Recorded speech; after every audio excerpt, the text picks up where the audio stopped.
Assalamualaikum warahmatullahi wabarakatuh. Innal hamdalillah nahmaduhu wa nasta'inuhu wa nastaghfiruh wa na'udzu billahi min shururi anfusina wa min sayyiati a'malina. May yahdihillahu fala mudhillalah wa may yudlil fala hadiyalah. Asyhadu an la ilaha illallah wahdahu la syarikalah wa asyhadu anna Muhammadan abduhu wa rasuluh. فإن أصدق الحديث كتاب الله وخير الهدي هدي محمد صلى الله عليه وسلم وشر الأمور محدثاتها وكل محدثة في الدين بدعة وكل بدعة ضلالة وكل ضلالة في النار أما بعد. Hadirin dan hadirat, ikhwan dan akhwat yang senantiasa dimuliakan oleh Allah Subhanahu wa taala. Alhamdulillah, pada malam hari ini kita dapat berjumpa dalam rangka mempelajari hadis-hadis Nabi Shallallahu Alaihi Wasallam. Mudah-mudahan perjumpaan kita pada malam hari ini mendatangkan berkah di sisi Allah Subhanahu Wa Taala dan kita dapat mengambil dari manfaat yang akan disampaikan nantinya. Hadirin dan hadirat, ikhwan dan akhwat yang senantiasa dimuliakan oleh Allah Subhanahu Wa Taala. Insya Allah kajian kita pada malam hari ini kita akan membahas kitab Bulughul Maram, khususnya pembahasan hadis-hadis yang berkaitan tentang masalah muamalah, yaitu masalah jual beli, masalah perniagaan, masalah sewa menyewa, semuanya yang berkaitan tentang masalah muamalah. Dan kita akan memulai kajian kita dari bab syurutil bai' wa ma nuhiya anhu minhu, ya. Bab kita akan mulai bab yaitu syarat jual beli dan jual beli yang dilarang. Di sini Hafidz Ibnu Hajar ini beliau yang mengarang kitab Bulughul Maram. Beliau menyebutkan hadis yang pertama di dalam masalah jual beli atau di dalam masalah muamalah, beliau menyebutkan hadis Rifa'ah Ibnu Rafi'. Berkata Hafidz Ibnu Hajar, an Rifa'ah Ibnu Rafi' radhiyallahu anhu, anna Nabiyya sallallahu alaihi wasallam su'il ayyul kasbi atyab? Qal amalur rajul biyadihi wa kullu bai'in mabrurin. Dari Rifa'ah Ibnu Rafi' radhiyallahu anhu, sesungguhnya Nabi SAW pernah ditanya tentang sebuah usaha apa yang paling baik. Kemudian Nabi SAW pun menjawab, yaitu seseorang berusaha dengan tangan sendirinya, berusaha dengan tangan sendirinya, dan semua jual beli yang halal. Wa kullu bai'in mabrur, yaitu semua jual beli yang halal. Hadis ini dikeluarkan oleh Imam Al-Bazzar di dalam kitab beliau namanya Al-Bahruz Zakhar, dan juga hadis ini ya dikeluarkan oleh Imam Al-Hakim dan kitab beliau Al-Mustadrak, dan hadis ini disahihkan oleh Imam Hakim. Hadis ini adalah hadis yang sahih dan hadis ini adalah hadis yang sangat agung. Di sini Nabi SAW menganjurkan, menjelaskan kepada kita bahwasanya seseorang hendaknya ketika dia bekerja, hendaknya ketika dia berusaha, maka hendaklah dia mencari dari sesuatu yang halal. Mencari dari sesuatu yang halal. Dan di dalam jual beli, perkara yang Allah halalkan itu sangat banyak. Perkara yang Allah halalkan di dalam jual beli itu sangat banyak. Adapun yang Allah haramkan di dalam jual beli itu sangat sedikit sekali. Sangat sedikit sekali. Tidak sebanding dengan apa yang Allah halalkan. Makanya kata para ulama, asal di dalam jual beli, asal di dalam hukum muamalah itu halal. Berbeda dengan asal dalam perkara agama. Berbeda dengan asal dalam perkara ibadah. Kalau dalam perkara ibadah asalnya adalah haram. Tidak boleh seseorang beribadah kecuali ada dalilnya. Ketika ada sebuah dalil yang menjelaskan sebuah ibadah, maka ibadah itu baru boleh kita laksanakan. Tetapi berbeda dengan jual beli. Jual beli itu asalnya adalah halal. Kecuali apa-apa yang Allah haramkan. Dan yang Allah haramkan di dalam jual beli itu sangat sedikit sekali. Oleh karena itu, Rasulullah SAW memuji kepada para pedagang-pedagang yang berjual beli dengan cara yang halal. Para pedagang-pedagang yang berjual beli dengan jujur dan amanah. Makanya Rasulullah SAW bersabda, at-tajir as-saduq al-amin ma'an nabiyyin wasiddiqin wasyuhada. Kata Nabi SAW, pedagang yang jujur lagi terpercaya, ya, pedagang yang jujur dan amanah, maka mereka akan dikumpulkan bersama para nabi-nabi, dikumpulkan bersama orang-orang yang jujur dan para syuhada. Subhanallah. Anda berdagang dengan cara yang jujur, berdagang dengan cara yang benar, berdagang dengan cara yang halal. Apa keistimewaannya? Allah kumpulkan Anda bersama para nabi-nabi. Anda kumpulkan Anda bersama orang siddiqin, yaitu sahabat-sahabat Nabi SAW. Allah kumpulkan Anda dengan para syuhada. Ini keutamaan yang luar biasa. Dan sudah seharusnya seorang pedagang ketika dia berjual beli, maka dia memperhatikan adab-adab di dalam jual beli. Khususnya dia memperhatikan mana yang halal, mana yang haram. Khususnya dia memperhatikan etika ketika berjual beli. Makanya Rasulullah SAW memuji pedagang yang memperhatikan adab di dalam jual beli. Di antara sabda beliau, kata beliau, rahimallahu abdan samhan idza ba'a wa samhan idza ishtara. Kata Nabi SAW, semoga Allah merahmati seorang hamba ketika dia berjual beli mudah, ketika dia menjual, dan mudah pula ketika dia membeli. Maksudnya apa? Kata Nabi SAW, pedagang ini kalau dia menjual barang dagangannya, ya, maka ada orang menawar berapa, dia jual. Mudah dia menjual barang dagangannya. Dia tidak memikirkan untung yang begitu banyak, tetapi dia memikirkan bagaimana dia mudah dalam menjual. Sebab itu pula kata Nabi SAW, seorang pembeli ketika dia membeli barang dagangan, dia mudah ketika membeli. Ketika pedagang tersebut menentukan sebuah harga, maka dia tidak menawarnya setengah mati. Ya. Sampai-sampai kadang-kadang sebagian pedagang itu menangis mendengar tawaran pembeli. Ya. Maka seorang pembeli juga memperhatikan adab ketika dia membeli sebuah barang dagangan.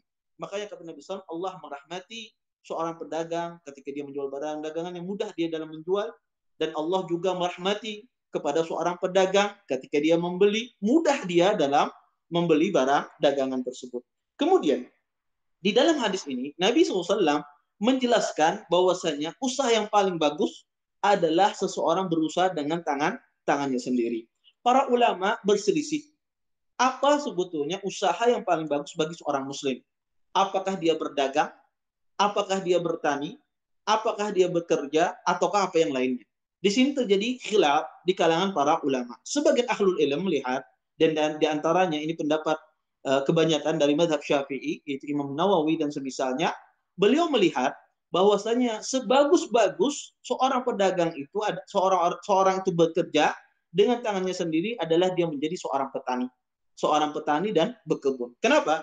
Kata Imam Nawawi rahimahullah taala bahwasanya seorang yang bekerja dengan cara bertani dan berkebun, ini adalah pekerjaan yang paling bagus. Pekerjaan yang paling bagus di antara semua pekerjaan. Kenapa kata beliau? Karena pekerjaan ini banyak menumbuhkan sifat tawakal, sifat berpasrah diri kepada Allah Subhanahu wa taala. Oleh karena itu, sebagian ahlul ilm melihat pekerjaan yang paling bagus yang dilakukan oleh seseorang dengan tangannya sendiri adalah dengan cara dia bertani. Sebagian ulama, di antaranya Hafidz Ibnu Hajar, melihat bahwasanya pekerjaan yang paling bagus dilakukan oleh seseorang adalah dengan cara dia berjihad di jalan Allah Subhanahu wa taala. Karena dengan berjihad dia mendapatkan harta rampasan perang. Maka dengan ini dia selain dia bekerja dengan tangannya sendiri, dan dari sisi lain dia juga meninggikan kalimat Allah Subhanahu wa taala. Sebagian ulama yang lain melihat bahwasanya yang paling bagus itu adalah seseorang berdagang. Dia jual beli. Ala kulli hal, pendapat yang paling benar dalam masalah ini adalah semuanya itu tergantung pada kondisi masing-masing. Bisa jadi pada sebagian orang lebih bagus dia bekerja sebagai petani, mungkin pada sebagian orang lebih bagus dia bekerja sebagai pedagang, mungkin pada sebagian orang dia lebih bagus bekerja sebagai pegawai. Maka ini dikembalikan kepada kondisi masing-masing, mana yang lebih bermanfaat, lebih bermaslahat baginya. Kemudian di dalam mencari rezeki juga di hadis ini, di dalam mencari rezeki, bahwasanya Allah Subhanahu wa taala dan Rasulnya tidak menafikan tawakal. Seseorang ya ketika dia mencari rezeki berusaha, melakukan ikhtiar, melakukan usaha, maka juga harus dibarengi dengan tawakal kepada Allah Subhanahu wa taala. Yang kedua, di dalam hadis ini juga mengajarkan kepada kita para sahabat sangat perhatian dalam mencari rezeki yang halal. Makanya sahabat Nabi SAW bertanya kepada Rasulullah SAW, wahai Rasulullah, pekerjaan apa yang halal? Ini menunjukkan mereka sangat perhatian terhadap pekerjaan yang halal. Kemudian, hadis ini juga menjelaskan kepada kita seutama-utama pekerjaan adalah pekerjaan yang dilakukan dengan tangan sendiri. Baik. Ini penjelasan hadis yang pertama. Kita lanjut pada hadis yang kedua. Wa an Jabir ibn Abdullah radhiyallahu anhuma annahu sami'a Rasulullah sallallahu alaihi wasallam yaqul amal fathi wa huwa bi Makkah inna Allah wa rasulahu harrama bai'il khamri wal maitati wal khinzir wal asnam. Faqila ya Rasulullah أرأيت شهوم الميتة فإنه تطلى بها السفن وتدهن بها الجلود ويستصبه بها الناس فقال لا هو حرام ثم قال رسول الله صلى الله عليه وسلم إن ذلك قاتل الله اليهود إن الله لما حرم عليهم شهومها جملوه ثم باعوه فأكلوا ثمنه متفق عليه. Dari Jabir ibn Abdullah radhiyallahu anhuma. Sesungguhnya beliau mendengar Rasulullah SAW bersabda pada Amul Fathi, pada penaklukan kota Mekah. Dan saat itu beliau berada di kota Mekah. Apa yang dikatakan oleh Nabi SAW? Sesungguhnya Allah dan Rasulnya mengharamkan al-khamr, jual beli khamr. Dan Allah Subhanahu wa taala dan Rasulnya mengharamkan jual beli bangkai. Allah dan Rasulnya mengharamkan jual beli babi. Allah dan Rasulnya mengharamkan jual beli berhala. Kemudian di antara ketika Nabi SAW berkhutbah demikian, ada seorang sahabat bertanya, wahai Rasulullah, bagaimana menurutmu dengan gaji bangkai? Ya, dengan gaji bangkai. Sesungguhnya atau lemak bangkai. Sesungguhnya lemak tersebut, wahai Rasulullah, digunakan untuk mengecat kapal-kapal. Dan juga biasanya gaji tersebut, lemak tersebut, wahai Rasulullah SAW, digunakan untuk menyimak atau menyamak kulit-kulit dan sebagai bahan untuk menyalakan lampu. Kemudian Rasulullah SAW menjawab, tidak, benda itu, gaji itu tetap haram. Kemudian Rasulullah SAW pun melanjutkan, semoga Allah Subhanahu wa taala membinasakan orang-orang Yahudi. Allah Subhanahu wa taala telah mengharamkan lemak atas mereka, tetapi mereka mengolahnya menjadi cair, lantas mereka jual dan hasil penjualannya mereka makan.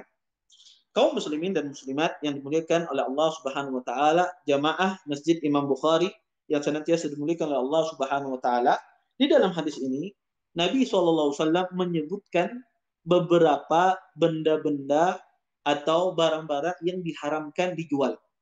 Pertama, di dalam hadis Jabir ini, Rasulullah SAW menjelaskan ada beberapa hal yang diharamkan bagi seorang muslim untuk memperjualbelikannya atau untuk memperdagangkannya. Di antaranya disebutkan di dalam hadis ini, pertama disebutkan adalah Nabi SAW mengharamkan jual beli khamar. Mengharamkan jual beli khamar. Para ulama mengatakan bahwasanya khamar itu kenapa diharamkan diperjualbelikan? Pertama, karena dia najis. Karena dia najis ya. Karena dia najis.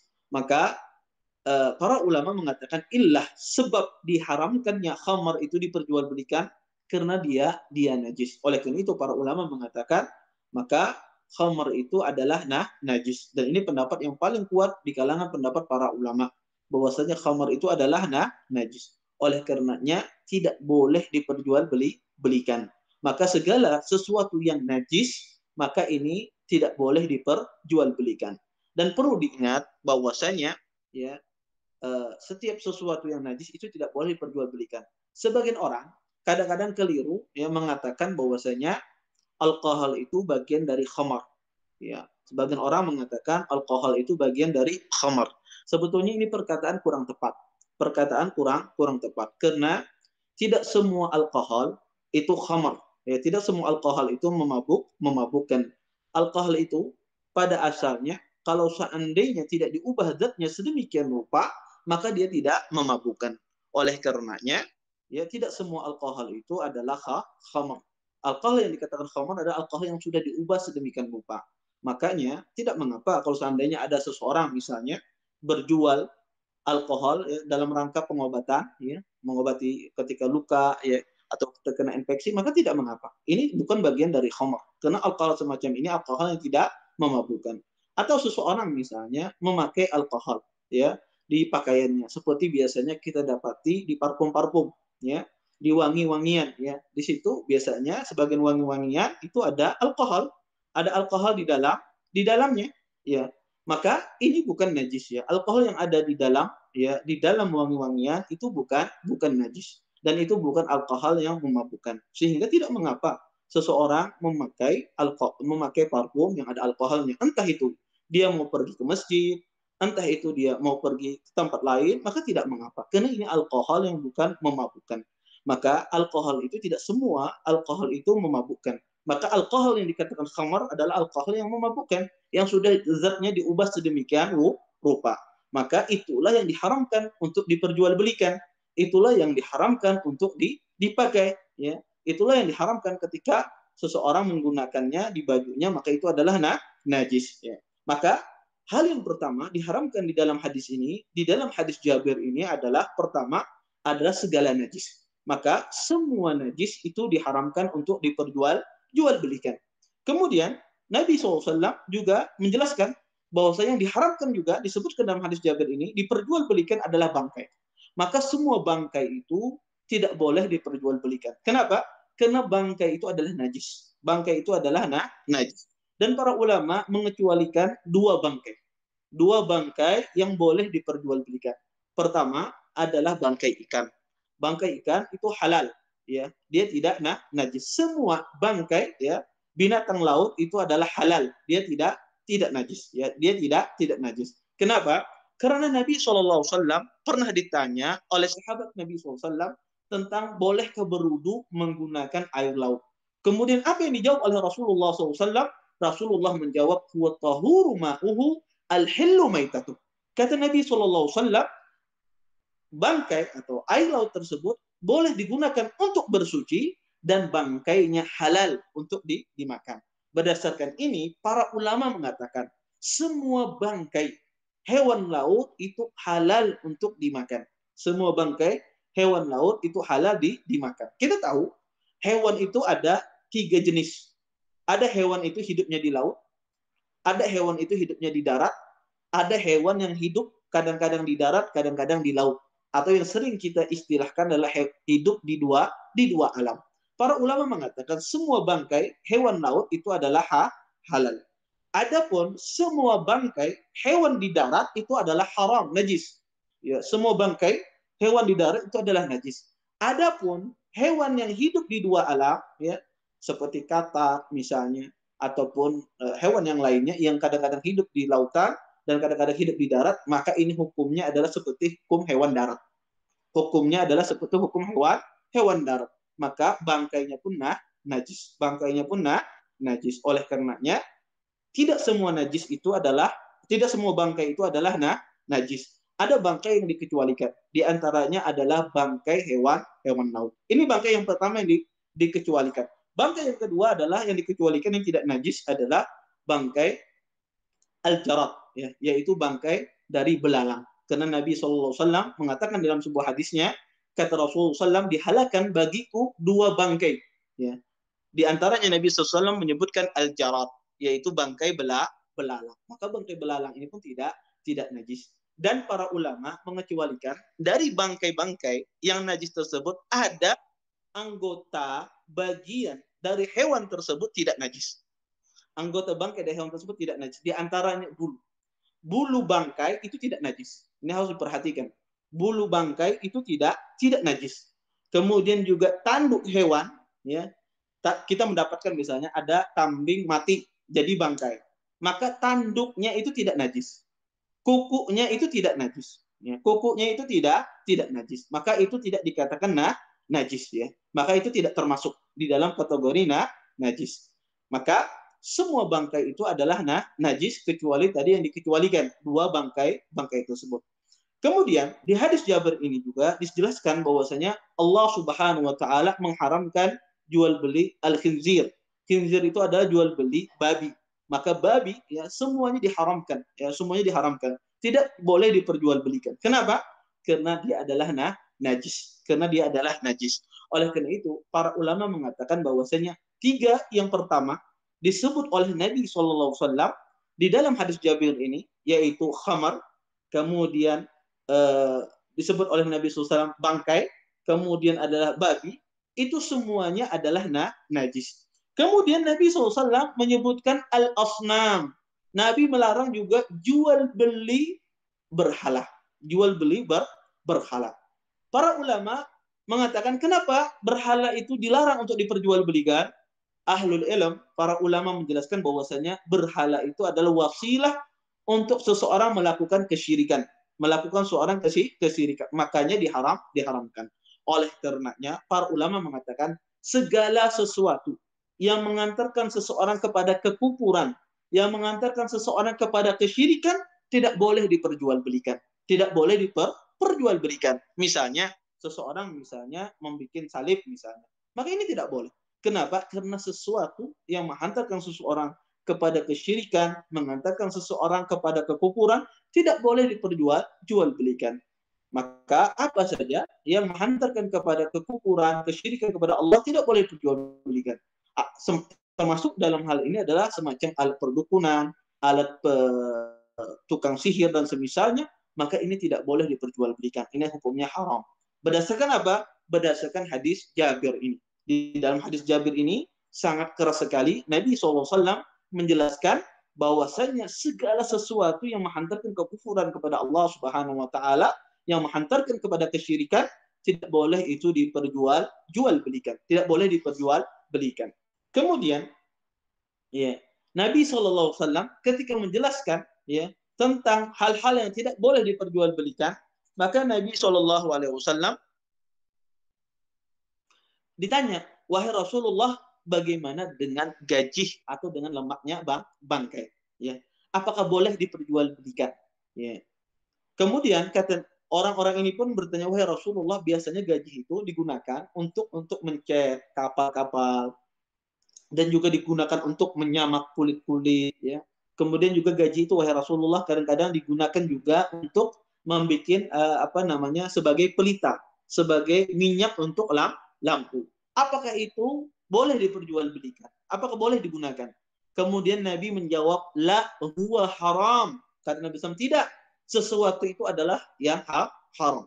Para ulama berselisih masalah perkataan Nabi, la wa huwa haram. Tidak, dia itu adalah sesuatu yang haram. Perkataan Nabi SAW, huwa haram, ini kembali kemana domirnya? Apakah kembali kepada maksudnya tidak boleh memperjualbelikan gaji bangkai, ataukah tidak boleh mengambil manfaat dari gaji bangkai? Perkataan Nabi SAW, la huwa haram, ini maksudnya apa? Para ulama berselisih. Apakah maksudnya, kata Nabi SAW, tidak boleh kita menjual gaji bangkai, ataukah kita tidak boleh memanfaatkan gaji bangkai, walaupun tidak kita perjualbelikan? Yang benar, di dalam hal ini, perkataan Nabi SAW, la huwa haram, maksudnya adalah tidak boleh diperjualbelikan gaji bangkai. Bukan maksudnya tidak boleh dimanfaatkan. Oleh karenanya, kata para ulama, kadang-kadang benda yang najis itu boleh dimanfaatkan. Boleh dimanfaatkan. Seperti tadi, gaji bangkai tadi, sebetulnya boleh dimanfaatkan. Boleh dimanfaatkan selama tidak diperjualbelikan. Adapun di hadis ini, tujuannya adalah dia untuk memperjualbelikan. Dia jual beli gaji bangkai tersebut untuk digunakan sebagai menyamak kulit-kulit, sebagai penerangan lampu, sebagai mengecat kapal-kapal. Tujuannya untuk diperjualbelikan. Tapi kalau sekedar hanya dimanfaatkan saja, digunakan sebagai manfaat, maka tidak mengapa. Selama tidak diperjualbelikan. Oleh karena itu kata para ulama, benda-benda yang diharamkan, ya, tidak boleh diambil manfaatnya. Boleh benda-benda yang diharamkan boleh diambil manfaatnya selama tidak diperjualbelikan. Kemudian Dari sini para ulama mengatakan, ya, para ulama berkesimpulan dari hadis ini, para ulama berkesimpulan bahwasanya hadis ini mencakup pengharaman jual beli dari 3 jenis benda. Hadis ini kata para ulama mencakup pengharaman jual beli dari 3 jenis benda. Yang pertama kata para ulama adalah pertama mencakup semua minuman dan makanan yang dapat merusak akal. Semua makanan dan minuman yang dapat merusak akal. Seperti khamar, narkoba, dan yang lainnya. Maka ini semuanya adalah ini tidak boleh diperjualbelikan. Dan termasuk di dalamnya adalah hal-hal yang menghancurkan akal seseorang. Ya, apa saja yang menghancurkan akal seseorang, yang merusak akal seseorang, maka tidak boleh diperjualbelikan. Yang kedua, hadis ini mencakup semua minuman dan makanan yang buruk yang ia dapat merusak tabiat manusia, yang bisa merusak tabiat manusia seperti bangkai, babi, dan yang lainnya. Maka makan yang semacam ini, minuman semacam ini, ya tidak boleh diperjualbelikan dan ini diharamkan bagi manusia. Kemudian yang ketiga, ya, pengharaman dalam hadis ini adalah mencakup segala sesuatu yang merusak agama, segala sesuatu yang merusak agama dan mengiring kepada maksiat kepada Allah Subhanahu wa taala. Entah itu mengiring kepada kekufuran dan kesyirikan atau mengiring kepada perbuatan dosa besar. Seperti seorang jual berhala, jual salib, jual alat musik, jual majalah yang tidak benar, ya, ataupun hal-hal yang semacamnya. Segala sesuatu yang menghantarkan kepada maksiat kepada Allah Subhanahu wa taala itu tidak boleh diperjualbelikan. Baik. Kita masuk pada hadis berikutnya, ya. Berkata Hafidz Ibnu Hajar, "Wa an Ibnu Mas'ud radhiyallahu anhu qala, sami'tu Rasulullah sallallahu alaihi wasallam yaqul, idza ikhtalafa al-mutabayi'an, laysa bainahuma bayyinah, fal qawlu ma yaqulu rabbu as-sil'ah aw yatatarakan." Rawal khamsah wa sahahu al-Hakim. Dari Abdullah Ibnu Mas'ud radhiyallahu anhu, beliau berkata, sesungguhnya aku mendengar Rasulullah sallallahu alaihi wasallam bersabda, jika terjadi perselisihan antara penjual dan pembeli dan tidak ada di antara keduanya memiliki bukti, maka kata Nabi sallallahu alaihi wasallam, yang dipegang adalah pengakuan si pemilik barang atau si penjual. Atau kata Nabi SAW, keduanya sepakat jual beli dibatalkan. Hadis ini dikeluarkan oleh Imam Abi Dawud di dalam sunannya, dan juga dikeluarkan oleh Imam An-Nasai di dalam sunannya, dan juga dikeluarkan oleh Imam At-Tirmidzi di dalam kitab sunan beliau, dan juga dikeluarkan oleh Imam Ibnu Majah di dalam sunan beliau. Hadis ini menjelaskan kepada kita bahwasanya jika terjadi perselisihan antara penjual dan pembeli, misal penjual mengatakan harganya 100.000, ternyata pembeli mengatakan enggak, tadi saya mendengarnya harganya 80.000. Terjadi perselisihan antara penjual dan pembeli. Pembeli mengatakan harganya 80.000, tadi dikatakan si penjual mengatakan tidak, harganya ada 100.000. Dan tidak ada bukti di antara keduanya. Baik penjual tidak memiliki bukti, baik itu pembeli juga tidak memiliki bukti. Terus apa solusinya? Solusinya adalah kata Nabi SAW, maka yang diambil perkataannya adalah diambil perkataan penjual. Yang diambil adalah perkataan penjual. Atau seseorang membatalkan ke transaksinya, membatalkan jual beli tersebut. Nah, di hadis ini menjelaskan kepada kita bahwasanya jika terjadi perselisihan antara penjual dan pembeli, maka perkataan yang diambil adalah perkataan penjual selama tidak ada bukti di antara keduanya. Penjual tidak bisa mendatangkan bukti, pembeli juga tidak bisa mendatangkan bukti. Jika sama-sama tidak bisa mendatangkan bukti, maka yang diambil adalah perkataan penjual. Atau dipilih khiyar, dipilih pilihan yang lain. Mereka membatalkan kedua transaksi tersebut. Tersebut. Maka inilah solusinya. Solusinya imma si pembeli tersebut menerima perkataan si penjual, atau si pembeli tersebut dia membatalkan pembelian barang dagangan tersebut. Maka Nabi SAW mengasih opsi ya yang kedua, yaitu khiyar untuk membatalkan jual beli tersebut. Tentu ya hal semacam ini sering kita dapati di dalam muamalah, di dalam jual beli ya, di dalam jual beli. Kadang-kadang seorang pembeli kadang-kadang datang kepada penjual. Dia membawa barang dagangan yang sudah dibeli. Misalnya beli baju. Ya, beli baju di toko. Kemudian si pembeli ini besoknya datang mengembalikan baju. Dia mengatakan, "Mohon maaf, bajunya saya kembalikan karena di baju ini ada aib, ya, ada kerusakan, ya. Maka saya kembalikan." Kemudian kata si penjual, "Tidak, saya ketika menjual sama Anda, barangnya bagus, tidak ada aib. Tidak ada aib. Ini aib ini datang dari Anda, bukan dari saya," kata penjual misalnya. Maka kalau terjadi khilaf semacam ini, maka perkataan siapa yang diambil?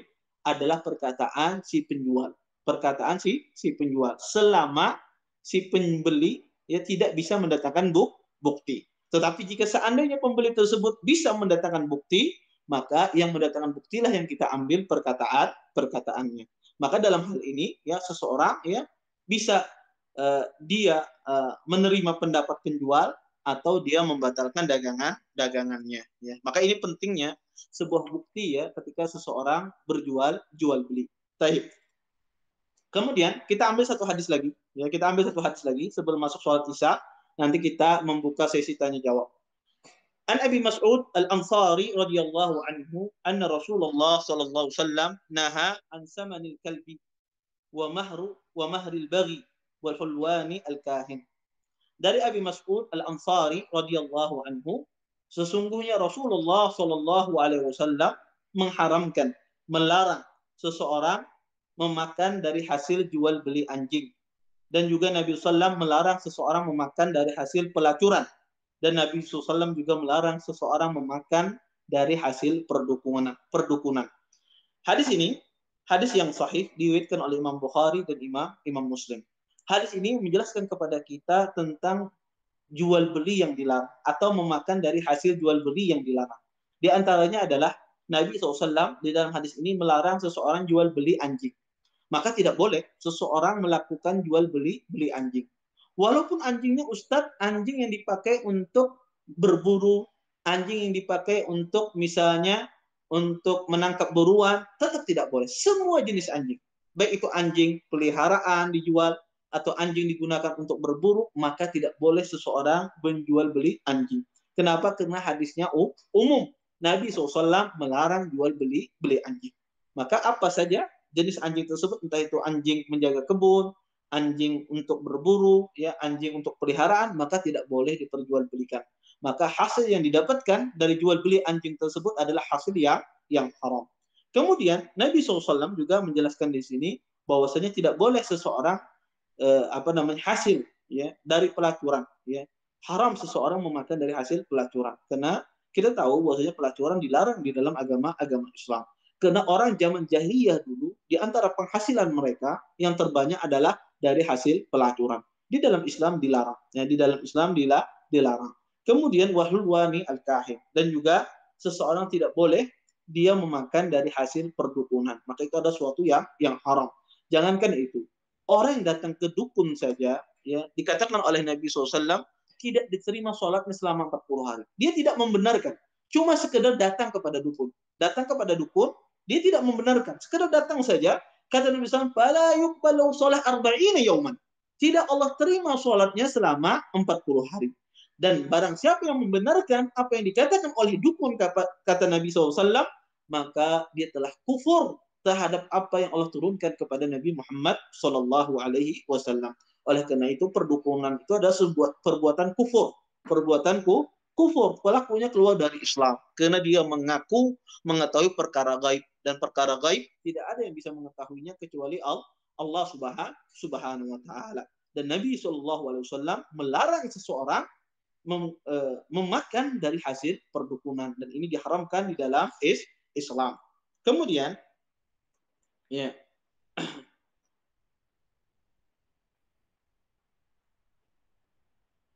hadis ini ya sangat erat sekali, banyak sekali ya memiliki faedah. Di antara faedah yang paling agung di dalam hadis ini adalah bahwasanya Allah Subhanahu wa taala senantiasa menghalalkan yang baik dan mengharamkan yang buruk. Maka segala sesuatu yang baik di dalam Islam pasti Allah halalkan. Dan segala sesuatu yang buruk di dalam agama Islam pasti Allah haramkan. Baik itu buruk berkaitan dengan kesehatan kita, atau buruk berkaitan tentang perkara agama kita, atau buruk berkaitan dengan akhlak kita, pasti itu Allah haramkan. Maka ini kaidah yang sangat agung, bahwa segala sesuatu yang baik itu pasti Allah halalkan. Dan segala sesuatu yang buruk, yang berakibat buruk pada manusia, pasti itu Allah haramkan. Maka seperti contohnya di dalam hadis ini adalah semacam seseorang dari hasil perzinahan. Maka zina itu adalah sesuatu yang menimbulkan keburukan. Keburukan pada manusia. Tidak jelasnya sebuah nasab, ya, jatuhnya moral manusia, jatuhnya akhlak manusia, maka Allah haramkan karena ini berdampak buruk kepada manusia. Dan juga Allah haramkan perdukunan, ya, karena ini menimbulkan dampak yang buruk, ya, sesuatu yang khabis, sesuatu yang jelek bagi manusia. Allah haramkan. Maka segala sesuatu yang haram pasti itu Allah, segala sesuatu yang buruk pasti itu Allah haramkan, dan segala sesuatu yang baik pasti itu Allah halalkan. Mungkin ini saja yang dapat Anda sampaikan pada pertemuan malam ini. Sebelum ditutup, mungkin ada pertanyaan, ya. Mungkin ada pertanyaan, silahkan. Kalau ada yang bertanya, silahkan.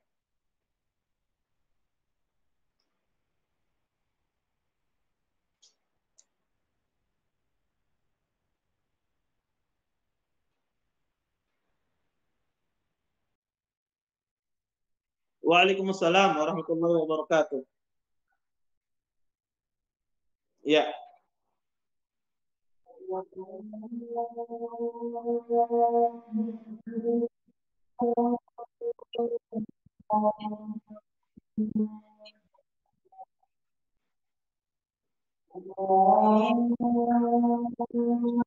Baik. Anak akan jawab. Ini lagi azan. Setelah azan saya jawab ya. 2 menit insya Allah.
Baik. Masih azan kah di sana? Apa sudah selesai?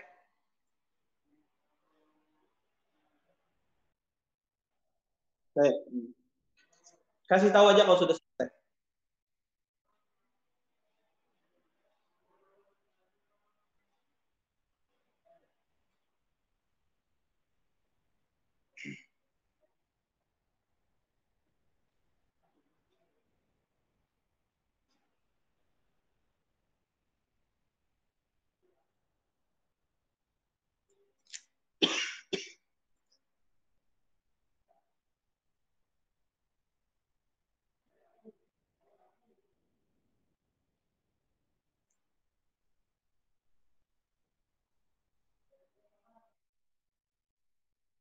Baik, menjawab pertanyaan yang ditanyakan tadi, jazakallah khair atas pertanyaannya, apa hukumnya seseorang membeli kucing atau jual beli kucing, kemudian jual beli ular dalam rangka untuk peliharaan, dalam rangka untuk memelihara saja. Apa hukumnya?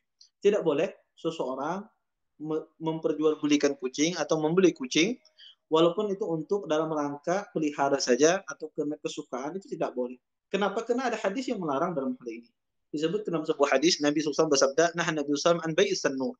Kata Jabir, sesungguhnya Nabi SAW melarang seseorang menjual beli kucing. Melarang seseorang menjual beli kucing. Hadis ini hadis yang sahih dikeluarkan oleh Imam An-Nasai rahimahullah taala. Oleh karenanya jual beli kucing itu tidak boleh walaupun tujuannya hanya sekedar untuk pelihara. Dan juga tidak boleh seseorang jual beli ular. Kenapa? Karena ular itu disuruh kita untuk membunuhnya. Ya, binatang yang disuruh kita untuk membunuhnya. Segala sesuatu binatang yang disuruh kita untuk membunuhnya, maka itu binatang itu adalah haram dan juga tidak boleh jual belikan. Wallahu a'lam. Silahkan pertanyaan yang lain.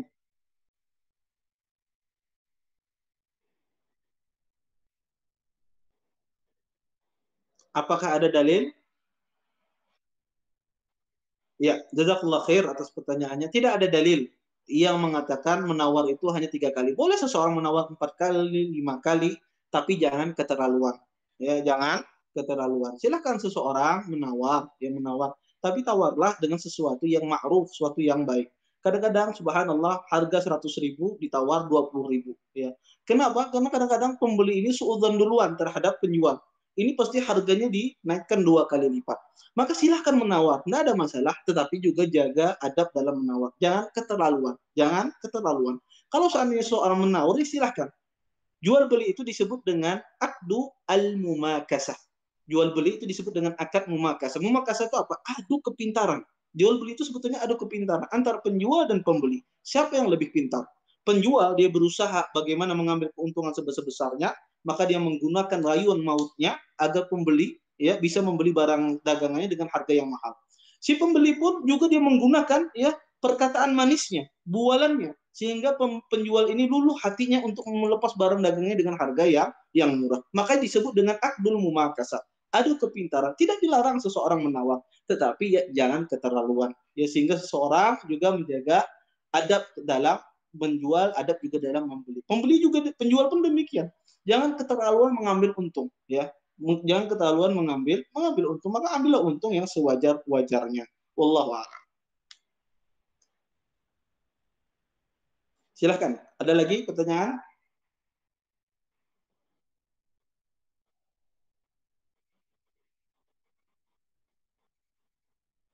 Baik. Jazakumullah khair atas pertanyaannya. Terjadi khilaf dalam masalah ini oleh sebagian ulama.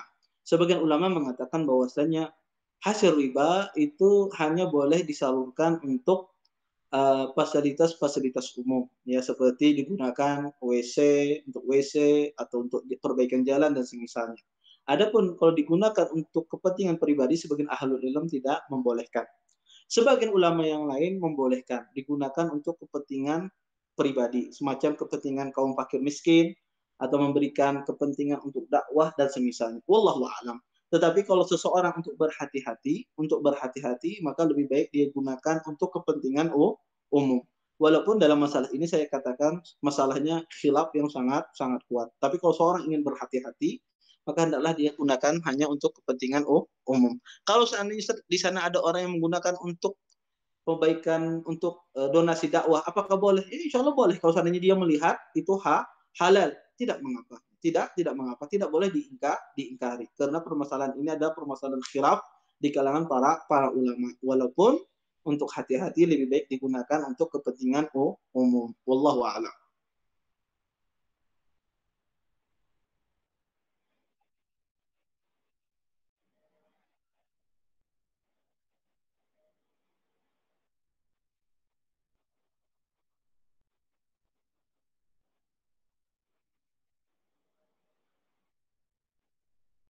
Hmm.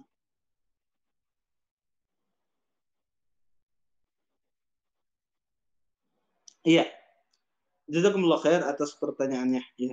Bagaimana hukumnya ada seseorang disuruh oleh perusahaannya untuk belanja. Kemudian orang tersebut kita kasih hadiah dengan berupa uang 20.000 atau 50.000 semacam itu ya. Maka ini sebetulnya tidak boleh. Ini tidak boleh. Ini hadiatul ummal. Hadiatul ummal itu tidak boleh. Ya tidak boleh. Kenapa? Karena ini menyebabkan dia nanti tidak objektif untuk membeli ya. Sehingga nanti dia belinya ke tempat antum aja. Oh, kalau ke tempat sidin tuh pasti aku dikasih duit ya dikasih lebih. Kalau di tempat sidin sana kada pernah dikasih, padahal sana harganya lebih murah ya, dia lebih murah, tapi karena di sini mengasih akhirnya dia belanja di sini. Ini tidak boleh. Kenapa? Akan terjadi nanti dia tidak objektif dalam membeli barang yang ditugaskan, sedangkan statusnya dia adalah wakil, maka Anda boleh membeli dia, mengasih dia tip dengan syarat Anda mengasih tahu atasannya. Kalau Anda kasih tahu atasannya, maka boleh Anda kasih dia. Dengan syarat tadi Anda kasih tahu atasan. Tapi jika Anda tidak mengasih tahu, maka tidak boleh Anda kasih tip. Ya, wallahu a'lam. Mungkin itu aja ya. Karena ini sudah komat, ya insya Allah nanti kita akan lanjutkan lagi pada pertemuan berikutnya insya Allah. Saya tutup dan doa kafatul majlis. Subhanakallahumma bihamdika asyhadu an la anta astaghfiruka wa atubu ilaik. Assalamualaikum warahmatullahi wabarakatuh.